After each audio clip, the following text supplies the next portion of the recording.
If you want to build a big business, you have to be prepared to sacrifice a lot right now and double down and work hard, because it is tough. It is tough. Episode 100. It's a milestone episode. We've done it 100 weeks in a row. Never missed an episode. One of my key learnings in the last year is less is more. You don't have to do everything that you can. It all comes down to just hiring the right people and putting them in the right positions. The difference of an A player and a C player is just disproportionate. So you've got to take risk. But we look at a site and go, what's the worst that can happen? And if that problem is affordable, then we'll take the risk. My vision is so strong. It's so fit. I'm prepared to sacrifice everything.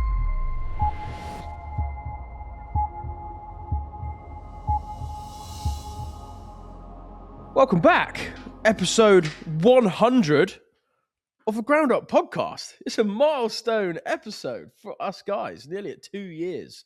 And if you don't know who we are property developers and business owners from the UK. And every week we get around the mic and we've done it 100 weeks in a row. Never missed an episode. And we talk about business, property, our pipelines. We've got over 300 million in the pipeline in terms of developments. And we've got a lot of staff. We've got a lot of problems. We've got a lot of successes. We've got all sorts of things that we dive into. And hopefully we distill and demystify some useful nuggets of information on this show. So please subscribe. Big love. Thank you for anyone who watched episode 1 and watches episode 100. Anyone who's watched all of them, fair play to you. Like, what's wrong with you? Because, like, bloody hell, that's a lot of your life. Anyone who's watched from the early episodes till now, thank you very much for sticking with us. And today we thought we'd do a bit of dress up. And I know it may not look like massive dress up. I was going to do Del Boy today, but I didn't have my Shrilby here. So I couldn't do Del Boy. So I've gone for something different. Jack, I'm guessing you're a cowboy. Yeah, but like a little bit of a play on the industry, cowboy builder. Yeehaw! Like Woody, man. Yeah. All right, It's actually good. quite a common outfit for me. The old cowboy yeehaw. Yeah, So it's easy to access in the house. Yeah. Well, I actually come as an actual builder. That looks good. What about you, Stu? An actual builder, mate. You know, I've come You do look like an actual I've builder, come on a yeah. dumper. I've got a couple of dumpers in case one breaks down. I've got a 9-ton in the front and I've got a 3-ton in the back. And yeah, we got a busy day ahead. So yeah, thanks for listening, 100. Let's go. Can I just share with the listeners about how much effort and how good this is? She's been sat on that thing for ages, and he's saying, "Come on, the boys are coming on site." I'm just sat on their dumper. They've already turned up. They're going, who the that idiot on the dumper recording himself or taking selfies? I don't know what they're thinking, but they're actually really lovely guys, and I've used them for years. So they'll let me sit on here for another 10 minutes. It's actually quite comfortable, to be fair. I'm thoroughly enjoying it. Good, mate. I'm glad you are. Right, guess what I am, boys. Hugh Go on, Hefner. guess what I am. Fucking Hugh Hefner, no. There's a big clue, boys. Big clue. Oh, Scarface! Scarface! Oh, Yeah, Scarface. boy. You got to do a line. Yeah, no, I've done a few lines this morning just to get prepped for the pod, so I am in character. It's good, though, isn't it? It's good. It's a good little fallback one. So I just want to show you that this is the hole we've dug. Morning, gents. Oh, Lord. That's your garden, mate. Yeah, this is the swimming pool, the bunker. You know, Jack said about putting a safe room in. We took it seriously, and now we're digging. Yeah, that's it. Gives you an idea. Can't get one of you guys to stand in it just to give you an idea. This is a live podcast. These lads are absolutely brilliant. They done the drip out for us at the bank, Farnborough. They done Twickenham. Look at the size of this hole. Can one of you stand in the hole? Look at that. That is a big hole. That's a big So hole. mate. rule number 1 with a safe room, Stu, is you're not allowed to tell anyone that you got a safe room. Oh, oops. I'm going to show you where all the earth's gone. So we've moved about 500 tons in the last 4 days. And we've got a bit more to go. I'm going to walk to the bottom of the garden so you can see the bomb zone that we've made, which my wife is not happy with because spring is about to be here and we've got this to the garden. So we've damaged a few bits, but nothing we can't sort out. A bit of topsoil. And then we're going down here. Look. Yeah, she's really not happy about this. But we've got to crack a few eggs and we've moved to 500 tons. We moved all the mud into here. so you're So we lifting just brought the garden up. Lifting up the back of the garden. Yeah, because it was on a slope. So when we bought it, I knew that we had a load of earth out the front and a load of earth out the back. And we wanted to sort of move the front to the back to level this off so I can get this as like a a flat garden area. So I'm going to bring about 100 tons of topsoil in over the next couple of weeks. And then this will become an extension of the garden, which is pretty mad. And then we've got a bonfire here, just sort of, we'll fire that up at the weekend. And then, yeah, it gives you an idea of the slope. There's a tennis court next door, which is giving us that level. So we're sort of bringing it up slowly. Yeah, it's pretty mad. Anyway, that's why I'm on a digger. I take dressing up day really seriously. Yeah, love it. Love it, mate. All right, sick. Well, this episode, we are essentially going to just talk about what it's been like the last couple of years running business, the stuff we've achieved, how far we've sort of come in business, the markets we've navigated through, and just do a bit of a recap, which I think will be useful for anyone watching, because you'd have obviously gone through the same thing over the last year and a half, well, 2 years. Yeah, just sort of kind of reminisce a little bit and go through some war stories, go through some successes, some developments we've made in business on projects and things like that. And then we're going to do a bit of a forecast for what's ahead. And there are some big movements happening in the markets at the moment. So I think it would be prudent to kind of touch on what do we think for episode 150, episode 200. Where do we reckon the market will be? So that's the plan for this episode. It's going to be a bit of chin wagging, no real structure beyond that. So wish us luck. Hopefully Dorian will join us soon in his get up as well. But Jack, do you remember when? Let's go back. When was it? It was. I think it was like May. Was it? 2 years, basically 2 years. Yeah, 2 years, like just under, innit? 104 will be 2 years on the nose. So, yeah, when we started this podcast, I think it was more Ryan's brainchild and just us three, just really wanting to have a catch-up chat with everyone once a week. And kind of our view of the podcast is we were going to catch up anyway, so why not record it and see if people get value from it and drive more structure around the conversations. But if you can remember back 2 years ago, I think Dorian read a stat that something like 99% of podcasts don't go past the 18th episode. So we were like, we've got to get 21 minute, 21. 18 or 21, there or thereabouts. So it's really good that we stuck with it and we're at 100. And I suppose a lot of that is testament to the feedback questions, the network that's come off the back of it, the sellout event that we did in January. So good fun. But business-wise, 2 years ago, blimey. I mean, our development, some of them we're still on.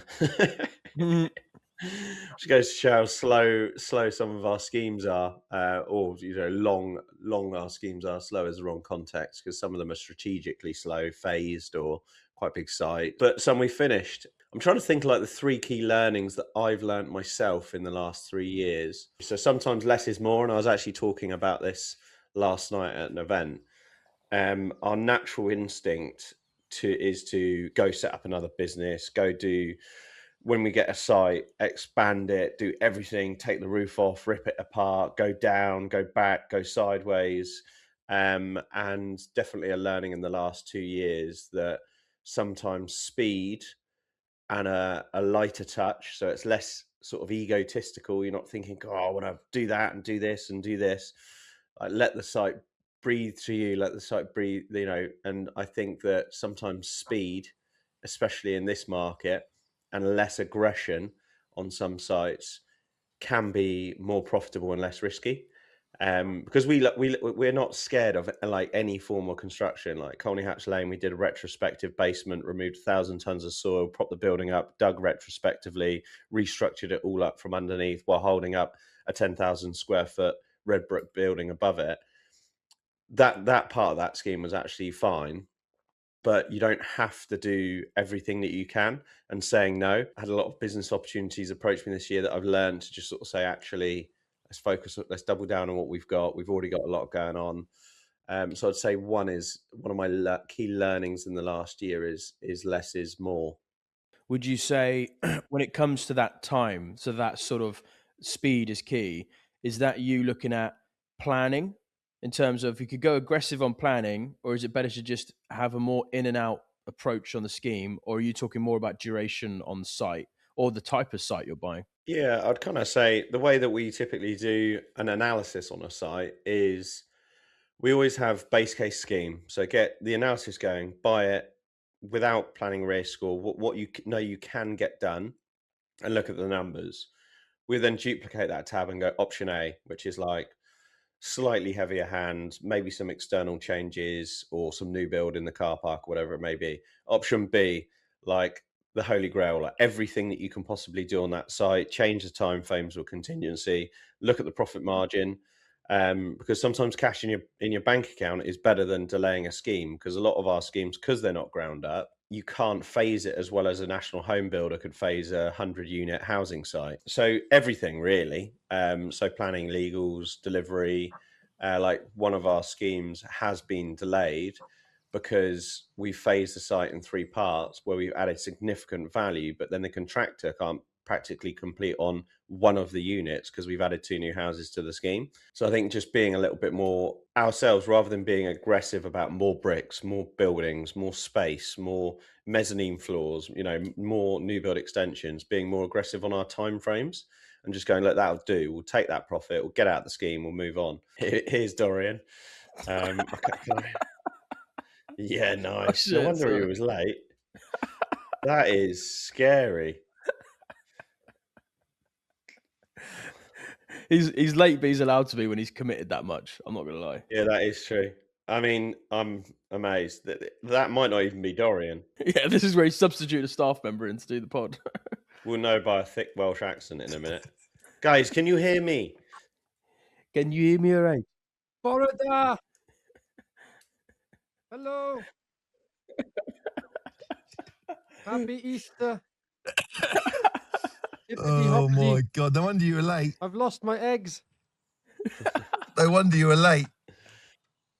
Oh, fucking hell, mate. Hello. I had to do my hair, Stu.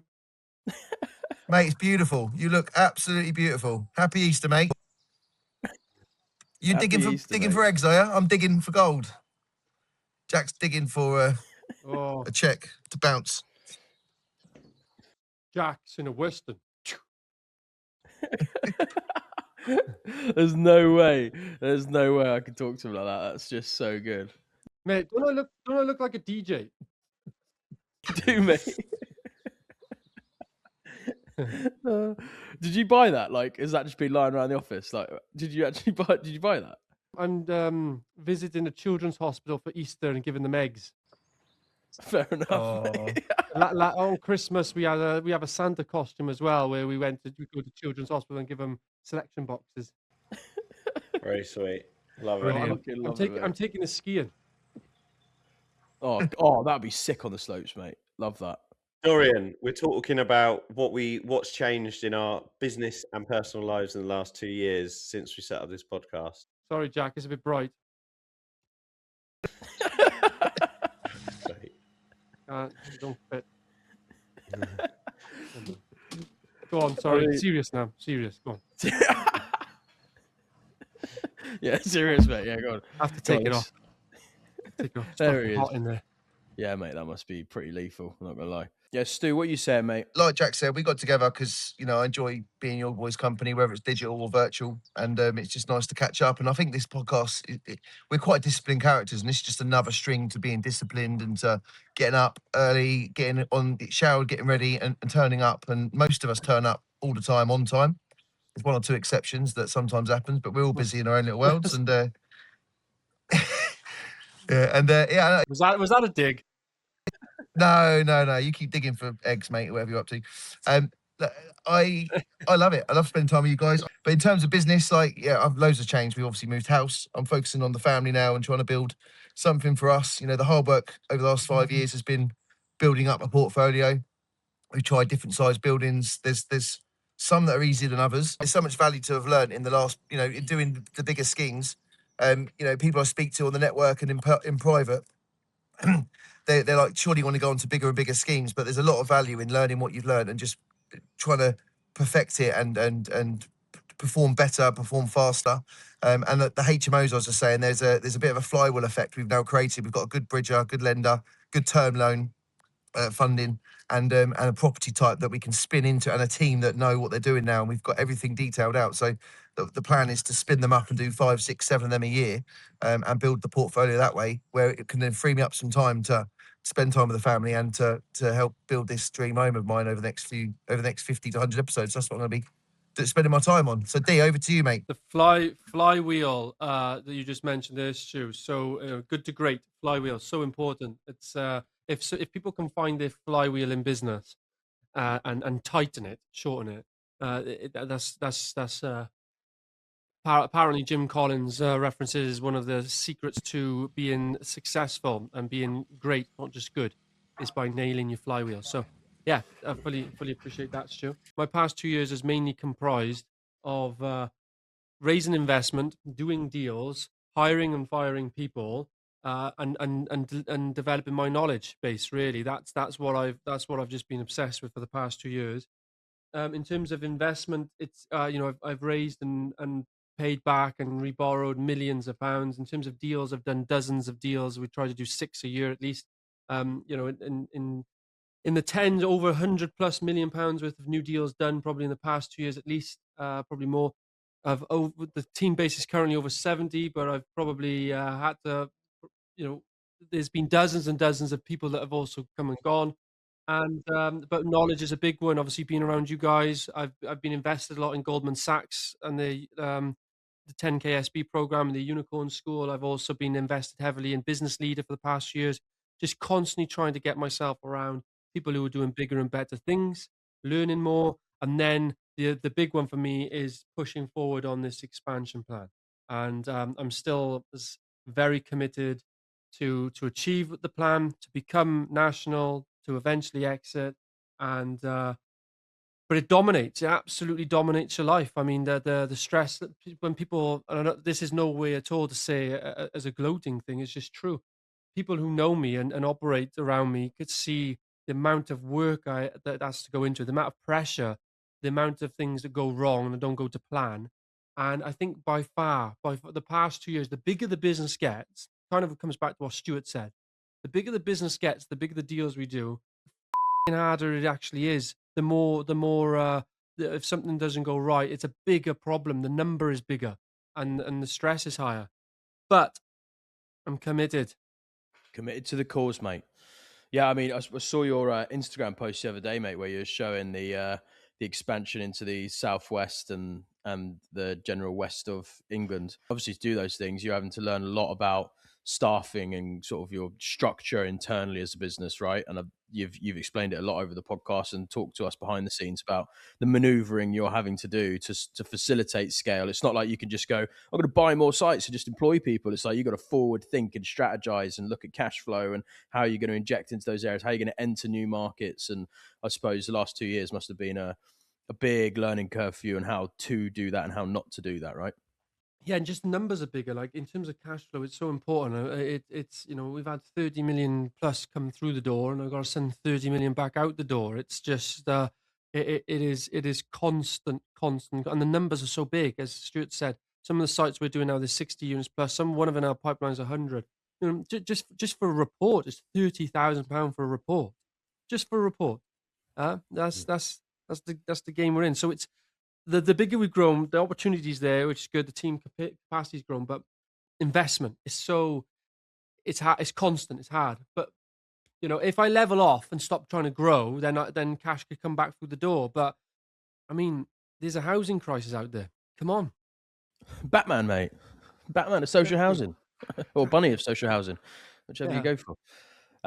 Yeah, mate, I mean, speaking of investment, I suppose that's been my flywheel goal has always been to create an ability to raise capital on demand, because that is the ultimate. To me, it was looking at property development kind of coming into the space like 6 years ago, and my dad coming from the investment world and me coming from like a social media audience attention background. That our plan was always we need to be able to raise capital on demand. Like that's got to be the goal. We thought, do we do it for a fund structure, some kind of bond structure? Do we do it through traditional wining and dining and raising finance? And over time, we've just developed an ability. And 2 years ago was when we just embarked on this new journey to be able to raise capital through direct campaigns and all this sort of stuff that we do now. And now we've perfected that ability and growing a sales team, and we've consultants team. Ultimately, they're doing sales, but it's much more consultative than just sell. If anything, the guys know to not push the sell and just go, look, it's got to be in your own time. You've got to be prepared to do this because it's a large sum of investment, and we've just perfected every part of that process, and that's given us and unlocked the ability to raise capital. And I was showing you guys last night, we just hit a new sort of milestone on capital raising. So we've raised about 35 million. That's capital secured that's gone into developments, but we actually have just over now £100 million worth of private equity capital sat in our pipeline pre-close. Now, some of that is cold, and some of that we won't be able to tap into most likely. But that's £100 million worth of people who've all shown up to a call, qualified on the call, and then they're then in that journey to closing the investment. And I'd say a good half of that we will secure. But that's 100 million. And I'm just looking at those numbers going, can we get that to a billion? How do we get that to a billion? And then how do we raise 10 million a month to secure 100 million a year? And that flywheel is now working, which then directs the attention to the rest of the business. And I think the biggest learning lessons I've made over the last 2 years, like that it all comes down to just hiring the right people and putting them in the right positions. The difference of an A player and a C player is just like disproportionate impact to how well the business can do. And I think going forwards, I'm always thinking of who's better that I can get in those positions, or how can I train someone to be better? Because I know that their disproportionate impact of other A players that we have brings so much more to the business and to the game and to improvements and to upside and growth and also autonomy, that's saving my time because you've got a very competent individual there. It's just the most valuable thing I can do, which marketing and putting the right people in the right seats. I just didn't appreciate how valuable that attention was. I think when you're starting a business and when you're growing a business in the early days, you kind of just think like bums on seats to perform certain tasks. But the difference of someone who can do the task and get it done, and someone who can excel, use their intuition, their initiative to excel in that task, it's so big that it's got to be something that a business owner prioritizes at the time when you can start to specialize. Early on, you kind of need jack of all trades, people who will cover a few bases. But then you get to a point where you start to need to bring in specialists, people who are really good in their domain, because they will excel that department or excel that position or whatever task it is they're doing. And that's by a long way, that's the most valuable thing I've learned through trial and error over the last 2 years. But to your points as well, Jack and Stu particularly, talking about like when we first started the podcast, it was exactly, we just wanted to chat more. And I think it's just, I always look forward to it every week. I'm like, cool, chat with the boys, catch up on everything. And the fact we record it and put it out there is obviously great for us. And long term, we've got ambitions to grow this podcast into one of the biggest business podcasts in the UK. But the key to doing that is consistency, and the fact that we all enjoy doing it is key to that. Because if we didn't like doing it, we'd have given up, which is what most people do. Because if you don't like doing something, you're not going to keep doing it. So yeah, it's been a pleasurable 100 weeks, boys. Yeah, we've had some good guests as well. We've got a few regular faces now in Ronan and in Jim and Pierce on the last episode. If you didn't watch it, really, really good. Lovely guy. I'd love to talk to him a bit more about his business ambitions and stuff. So hopefully we'll get a few more decent, interesting, unique business owners over the next 50 to 100 episodes and hear their stories as well. Should be cool. Absolutely.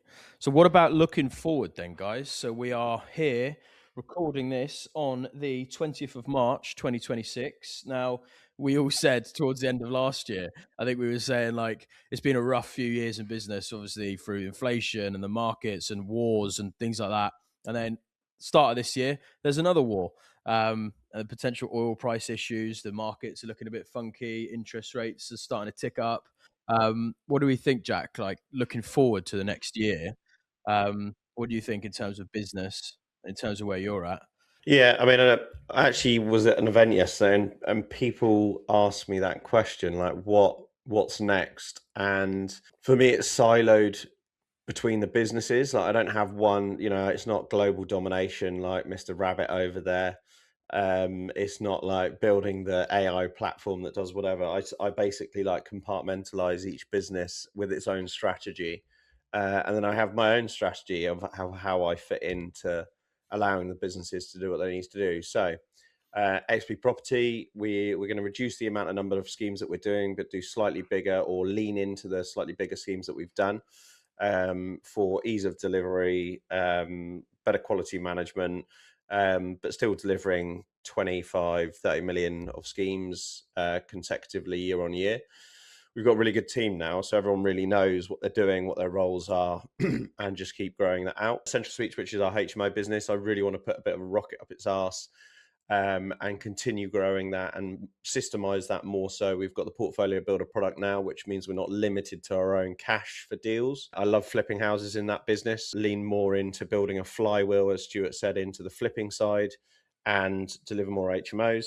We're approaching about 200 beds now in that portfolio. So, what do we need to do to take that to 1,000? And because it's been very sort of organic growth to date. XP Surveys is kind of split into two different businesses, really. We've got a independently founded surveying business where we're on the boots, we're delivering the product, we've got a really good team. It's growing really well. The last year was our most profitable year, and it's going in the right trajectory.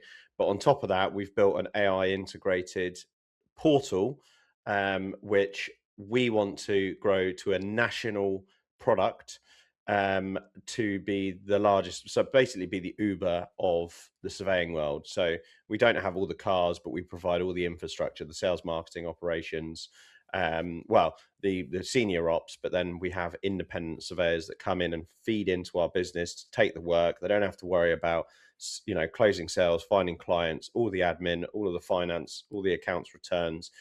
We do all of that and we systemize that. So we want to grow that nationally. We are a national business, but I think the tech platform integrated and plugged into our business can really scale. I'd love to exit our social housing portfolio. And I've been saying that for years. And then prosper more children is if I can.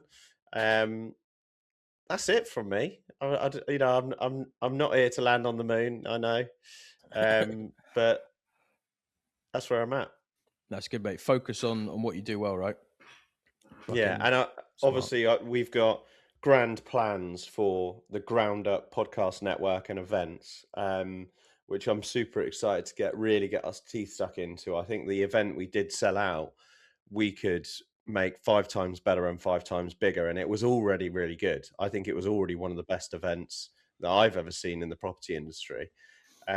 So we've got some grand plans to give the people what they want, and just good, honest, fun, but very content heavy events that we're obviously off the back of running one, which seemed to be quite seamless.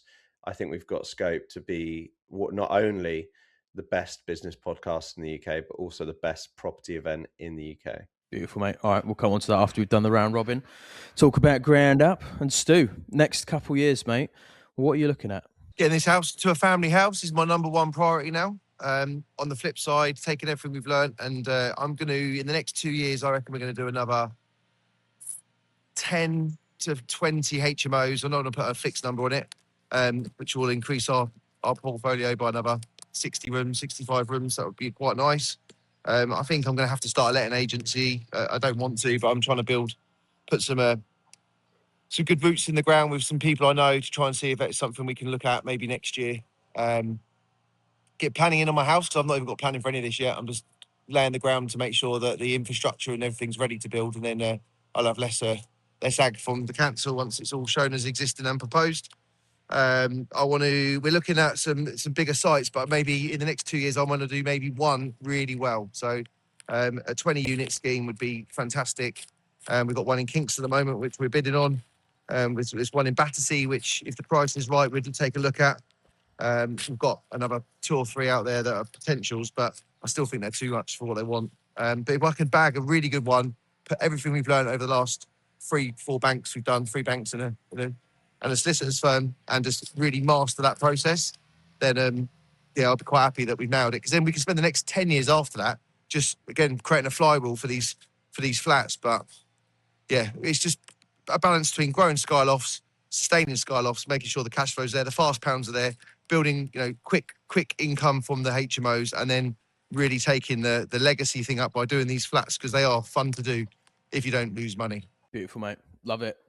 very clear plan from you, mate. I mean, you've kind of, this is sort of what you've spoke about consistently for 2 years. Is I mean, I know you've been a bit more aggressive on the bigger sites, and then you've obviously made your lessons and then learned what sort of aperture to look at for these sites. But the HMOs, stabilized and sky lofts, you've just been thoroughly consistent with that, right? And that's supported your whole ecosystem. Definitely. And we've also taken, we've only balanced the risk. I was trying to explain this to someone the other day. We've only balanced the risk with monetary. So if we've taken a 400 grand risk, we've sort of had a machine to dig us out of that hole and not get us in a position that's going to put us into bankruptcy. So we've always grown and we've always taken risks. And I love failing fast and failing small and trying to work out what we can do faster, because you have to make the mistakes before you can learn from them. So you've got to take risk. But I always feel like, and a lot of it's a gut feel. Like if we look at a site and go, what's the worst that can happen? And then, what do we need to do to buy ourselves out of that problem? And if that problem is affordable, then we'll take the risk. And if it's not affordable, we won't do it. And it's as simple as that, really. And it's just, you don't want to take too many big risks. So you need to keep everyone busy to keep the ecosystem spinning, like Jack does with all these multiple businesses. I do the same with the HMOs, the loft conversions.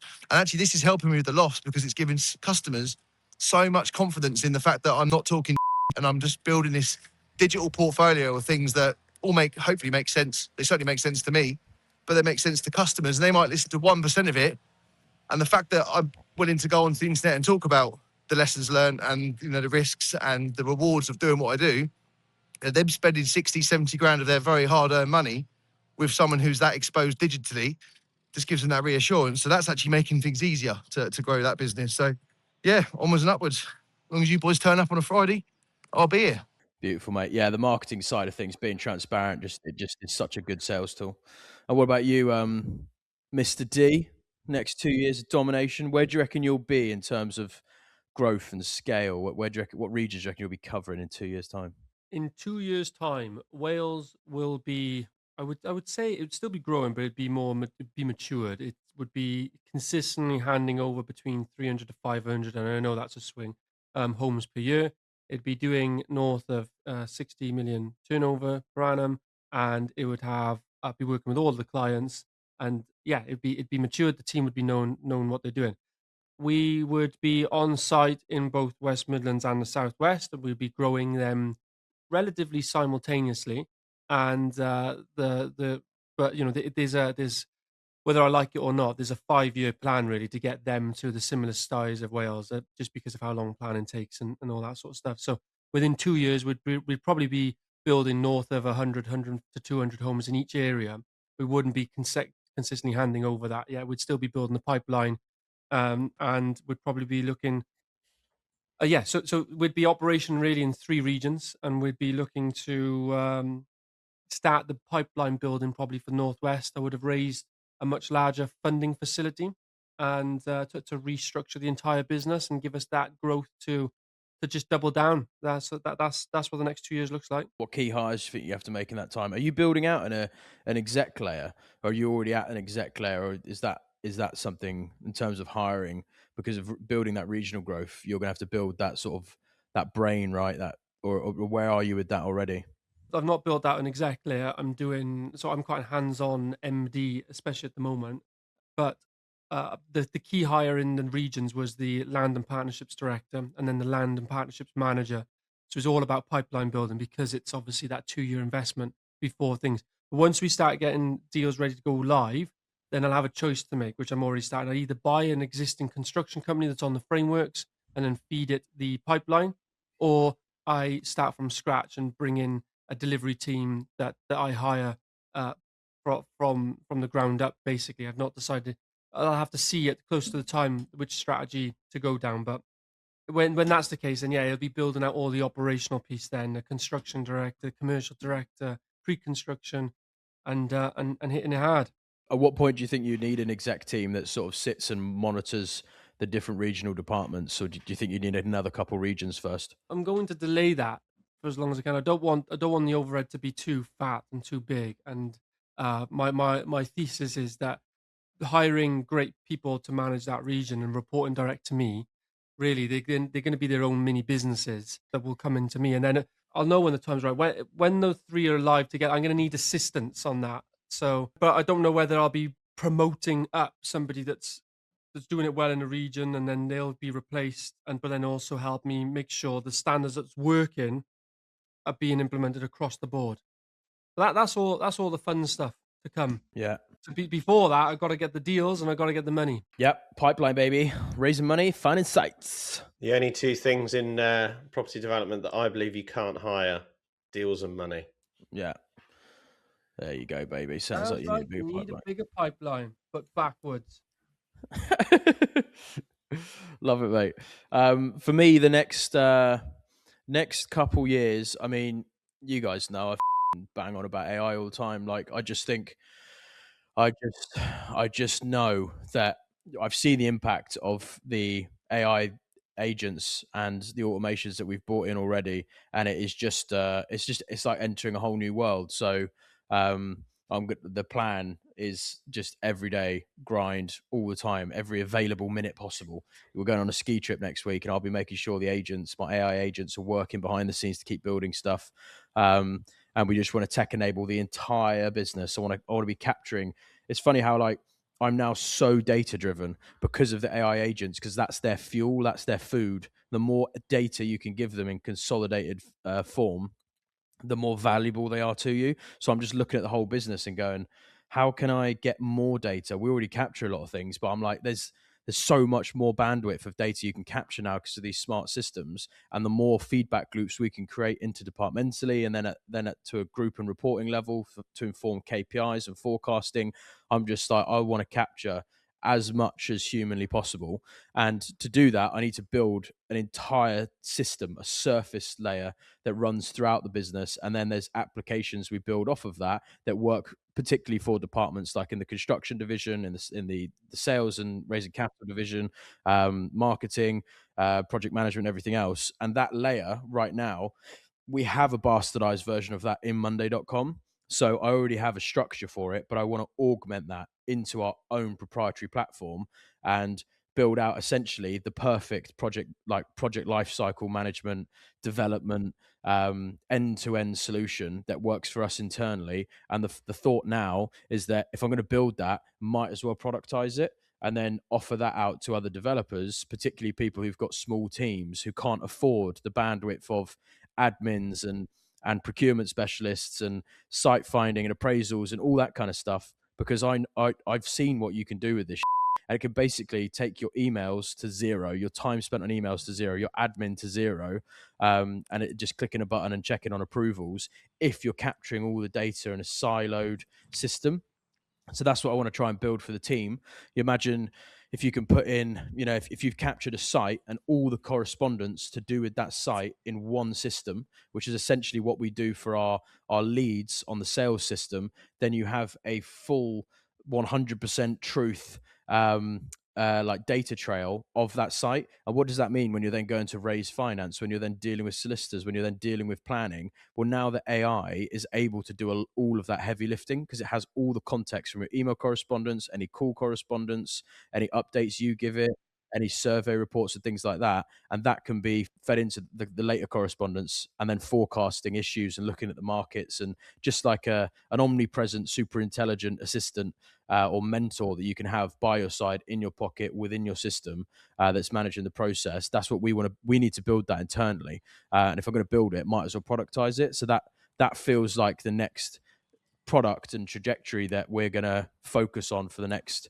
6 months and 2 years. Right. If you were to take a simple task in our world, like, I don't know, book a fire engineer reporting for a site, would you be able to get it to preempt that it needs one, book in your chosen fire engineer, or to get quotes from, I don't know, a few of them, and then basically talk to them, communicate, and then receive it, and then send it on to a solicitor? Is that what you can make AI do? The whole lot?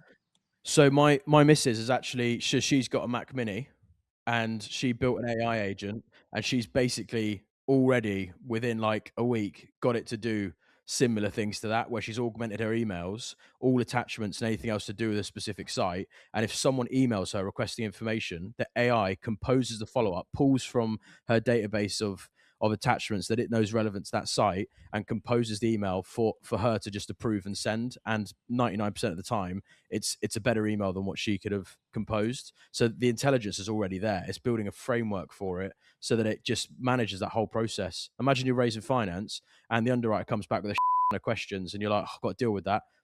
AI is just going to, there it is. That's the email to go back to them with to discharge all those concerns. Here's some key questions you should probably ask about the terms in that agreement. Here's some risk points for you. Do you want me to quiz them on those? Yeah, approve, send. And it will take all the attachments in. It's got your AMLs. It's got your profiling data in there. It's just, it's crazy what you can do is you unlock this new level of technology. There's so much more opportunity to just take yourself and think more about raising money and finding sites. To Jack's point, those are the two things you still have to focus on. But it means all the rest of it now becomes a trivial task, and it's done better by an AI that can hold the full context of your entire project lifecycle in its head at any given time. And that's something that we just can't do. We can try, but we just can't hold all the context. But this thing can, and it can make sure you're accountable. So, yeah, that's the plan. It's not going to be easy to build, but I think it's necessary now. It's something that we might as well do because there's so much admin in this world. It's just doesn't need to be done by us. But Guys, I am being pulled up the drive. I've got about 4 people wanting to talk to me, so I'm going to have to love and leave you. But happy 100, 46 minutes in. I'm so sorry, but I do need to get on with some bits and bobs. But I love you all. I'll see you in the next 100, and God bless. Go get those bits and safe bobs. on, big man. Enjoy See you, yourself. boys. Enjoy skiing. Enjoy skiing. Don't break a leg. Don't break a shoulder. It hurts. See you later. So from mate. So yeah, what we're saying then about obviously we've done a few ideations on this podcast and behind the scenes. We've done a lot of planning and strategizing for what we can do with the Ground Up podcast brand, with the network that we're building off the back of it, with the event stuff. I think just for the listeners' benefit, obviously we know what things we could do, but we're all just really busy. Like it just there's so much that takes priority and takes precedence that really we just need to find the right time. The ski trip's going to be a good moment for us to speak about things in more detail. I and I'm sure all the boys get approached by quite a lot of people in the space that they want more from the Ground Up network. They want something that's even more supporting and that does it even more than what we're currently doing. And we want to offer that. We want to be able to do that, but it's all time, and time is the scarcest asset. So, but we will deliver on it. It's just might take a little bit longer than we think. But what are you saying, Jack? I think it's a good opportunity to say to anyone listening to this podcast, whether you just listen to a few episodes or all of our episodes, or you're already part of the network, please do DM us, comment, say what you want more from the Ground Up. So we already have basically in place that we come on this every week without fail. And we've got some more speakers lined up for us to have chats with third-party people that bring different perspective and value, like Piers from last week, which I felt was actually an amazing interview. I kind of could tell that he's not front of the limelight, entrepreneurs like us that speak to people week in, week out, but he's got a really admirationable story. So is it more speakers that you'd like to see on the podcast? Would you like to see us actually leave our houses and go and do site tours or videos on our podcast channel? Would you like to see, what topics would you like to see? What specific topics interest you to hear more about? We've obviously, the Bitcoin podcast has done really well. The HMO special has done really well. We probably haven't done a HMO special for about a year. And then beyond the podcast, we have the network, which is on School. So it's a platform where we've basically got end-to-end roughly what you will need as a resource to encounter most problems in a business. And then we've got over 60 members in the Ground Up network, which come on every week, 1 hour. We call it the War Room, ask questions, solve problems, enjoy chatting to each other. And we've got various events throughout the year. So we did go-karting last year. We've got the ski trip coming up tomorrow.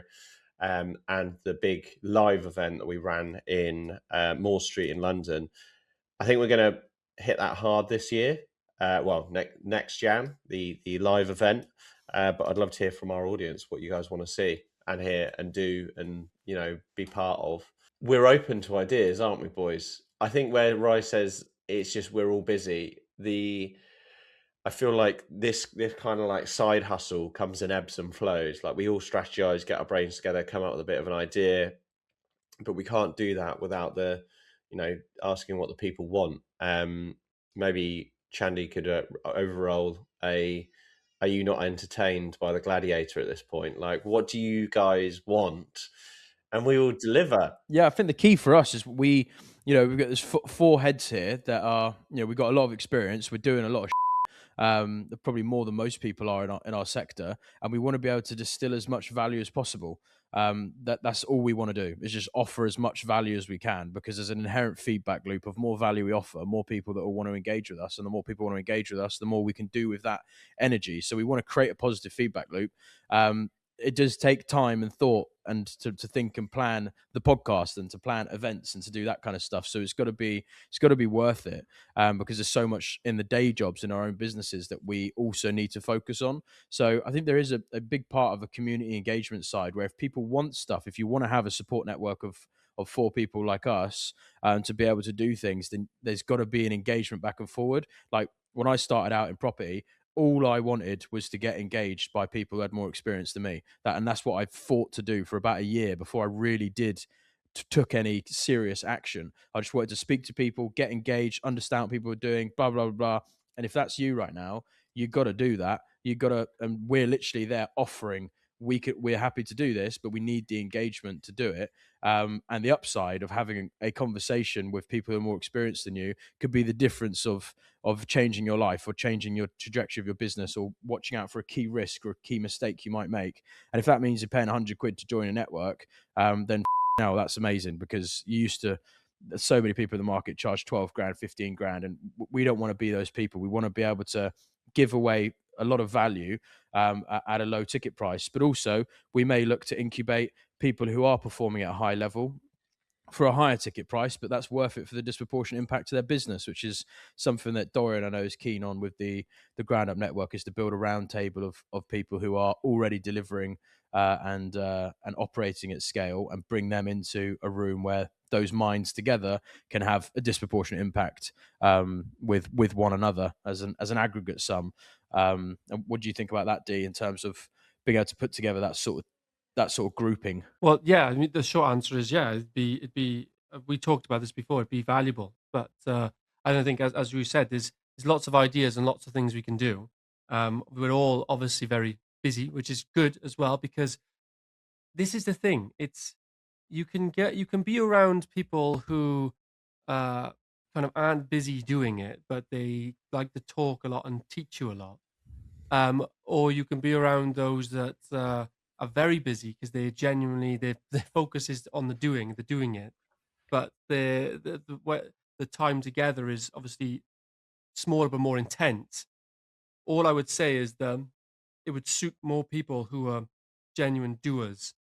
Do you know if that makes sense? You would need like, I'll give you an example. I was speaking to somebody yesterday who's joined a mastermind, and paid 10 grand a year, and they're being trained by professional trainers, all that sort of stuff. Trainers aren't really doing any deals themselves. They're giving them lots of time, lots of advice, lots of conversation.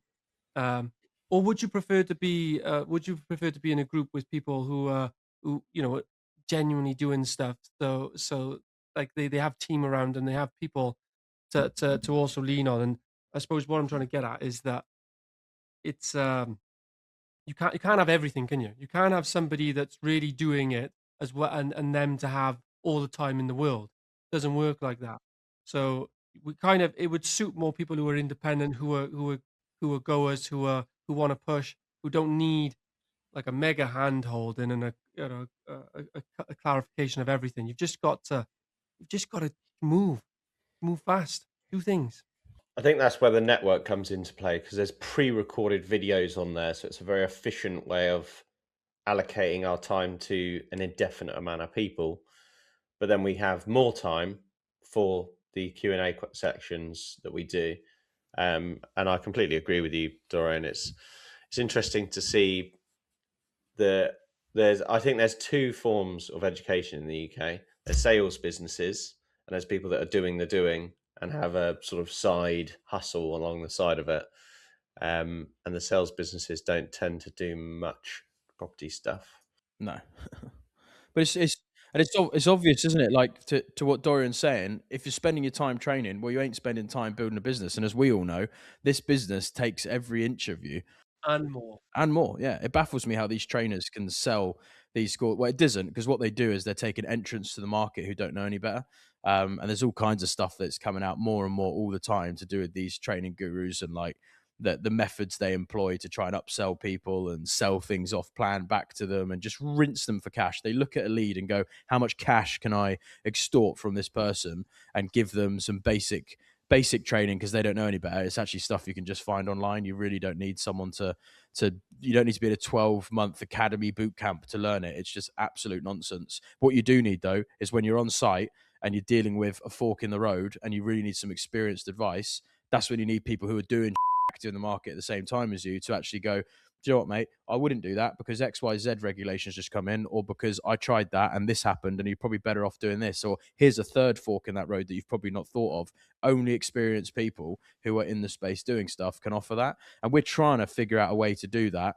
But the time element is the real factor. It's very difficult to spread yourself like that. So we need to try and build a team is probably what we have to do. Try and build a team that can facilitate that so we can just sort of plug and play into it, because I'm sure, we're all the same. You kind of look at something with the ground up and go, I mean, we're already offering, the hour a week on the Q&As and the hour a week on the podcast to distill free value.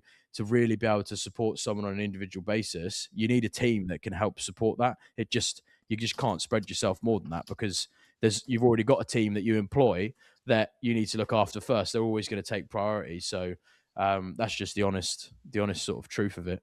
But go on, D. When you say go on, what do you mean? You used to every session give us wisdom at the end. You used to go, "I've got some wisdom for you." Yeah, where's that gone? I tell you honestly, guys, I tell you what the wisdom is at the moment is that if you want to build a big business, you have to be prepared to sacrifice a lot right now and double down and work hard, because it is tough. It is tough, but it can be rewarding. And one day we're all Mm. going to be on our yachts on our island, hitting golf balls at the beach, you know, and looking back and say, "Can you remember when that happened? Can you remember that one?" And the problem for me right now is that we're going skiing tomorrow, so I've got there's a whole list of stuff. I don't know. Sometimes, Jack, I don't know how you do it running multiple businesses. Like I have one main business now. All of my other interests, other than ground up, I basically have wiped away. I really have. I've tried to really consolidate my focus and efforts because it's dominating. So I don't know how you can the bandwidth to spread across all that is quite impressive. So I'm actually struggling at the minute in my own business, just to the sheer volume of stuff to do. Like we completed on a site yesterday, a £5 million site we sold to a housing association, and already, and I know this sounds bad, my focus is on the next site we're meant to sell in the next 5 weeks. It's just boom, boom, boom, boom. So yeah, question to you: how do you do it, Jack? How do you do it? I mean, it changes and transitions. I'm very compartmentalized in my head. I can multitask in my brain quite well, and I do store a lot of stuff. I just see myself as a bit of a hustler. There's nothing special to it, and I just get so impatient with things, and you just expect more constantly. I'll go, boom, that's done. Boom, that's done. Move on with that. And I do actually, believe it or not, I still get caught in the weeds with some of our businesses just because I don't want to always explode overhead.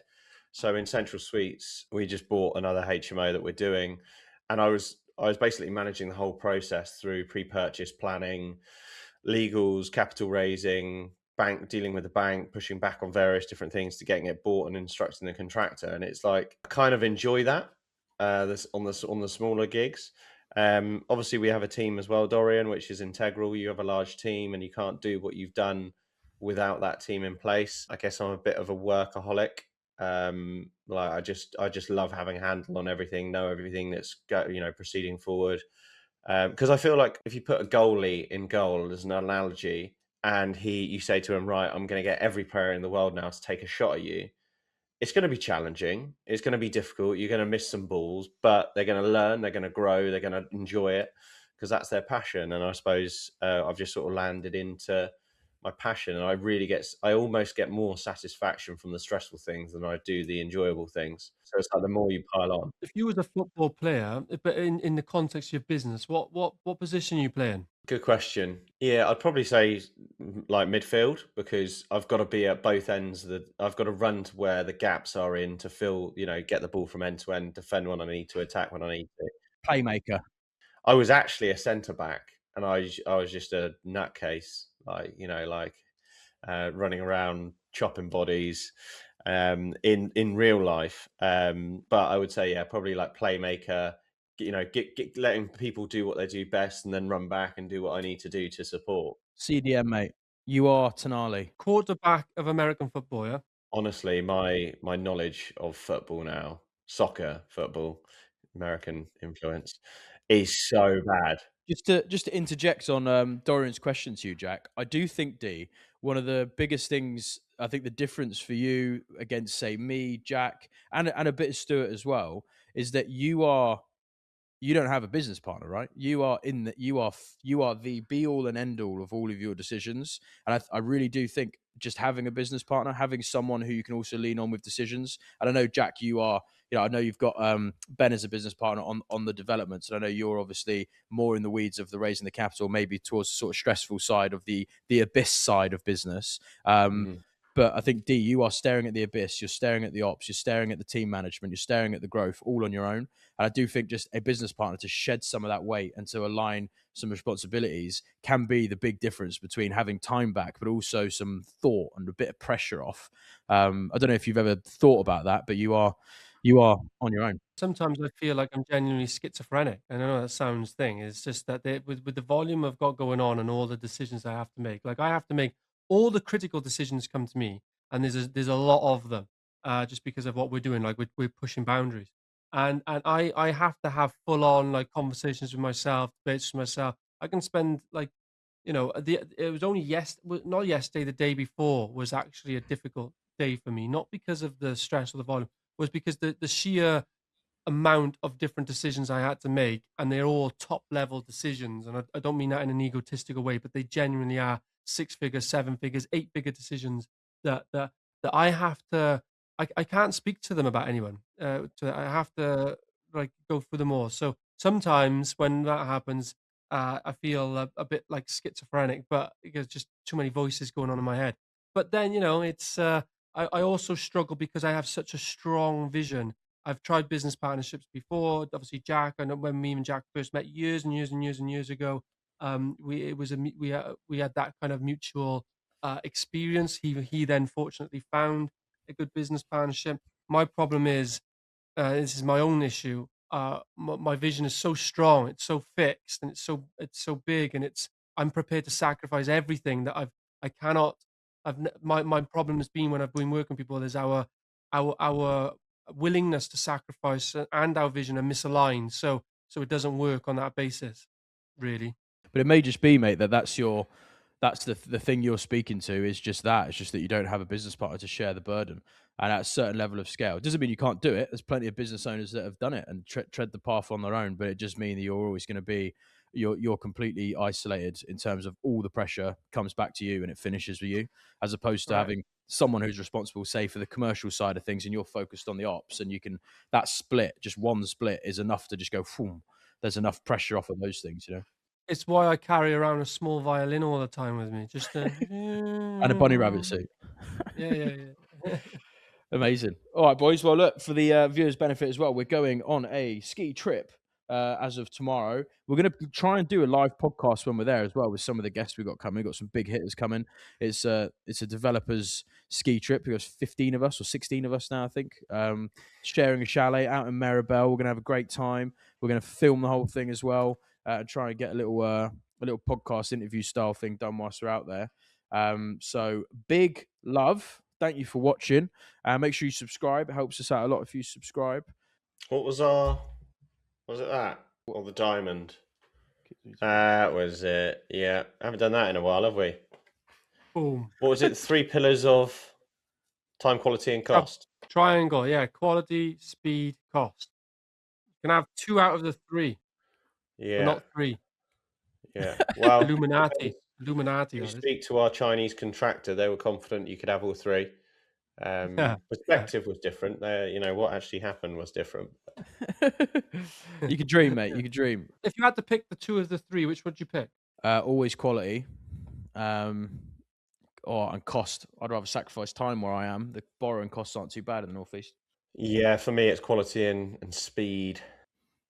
There you go, mate. Because they're semi-predictable. If you agree, budget, right, it is a little bit more expensive, but we're done 9 months sooner. I am speed and cost, and I know it's because my interpretation of quality is that because of my sector, we do build to high quality, but we're not putting gold taps in. We're not putting, it's kind of like McDonald's would never say, they are high quality, but they don't have to. They don't have to try high to quality in the affordable food. Yeah, exactly. Market, yeah. All right, guys. Big love. Thank you for watching.